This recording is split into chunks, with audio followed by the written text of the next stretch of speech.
Le paiement en 4 fois sans frais avec Amazon ou Cdiscount est-il autorisé?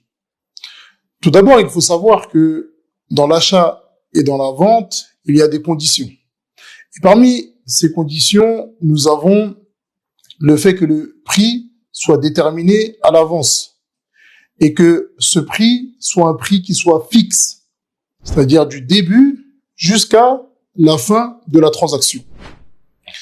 Et de base, ces transactions, elles sont autorisées. C'est comme celui qui veut acheter un ordinateur sur Amazon, un ordinateur de 1000 euros, et qu'il le découpe en mensualité. Donc chaque mois, il devra payer 250 euros jusqu'à la fin. Et son ordinateur lui coûtera 1000 euros.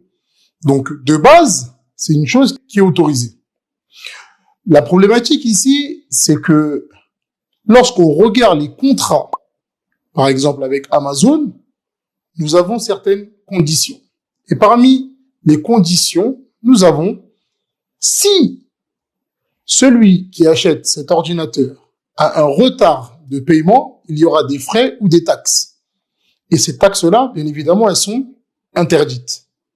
Et elles rentrent entièrement dans ce qu'on appelle l'usure, riba. Taïb.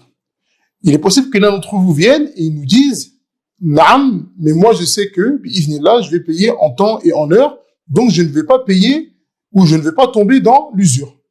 Et on vous répond de la même manière que le Cheikh Souleymane Al-Ruhaili, hafidahullah, a répondu, et on dit, le problème, c'est pas d'avoir la certitude que tu vas payer en temps et en heure. Le problème, c'est que tu vas signer un contrat où est-ce qu'il y a un interdit. Et le musulman, lorsqu'il sait que dans ce contrat-là, il y a un interdit, ça devient interdit pour lui. Alors, encore plus lorsqu'on sait que cet interdit-là, c'est riba, l'usure. D'accord? L'usure, c'est, comme le prophète, alayhi salatu wassalam, l'a dit, il nous dit, le plus bas degré dans l'usure, c'est équivalent à fourniquer avec sa mère, et on demande à Allah Ta'ala de nous en préserver. Allahu Ta'ala a'la wa a'lam.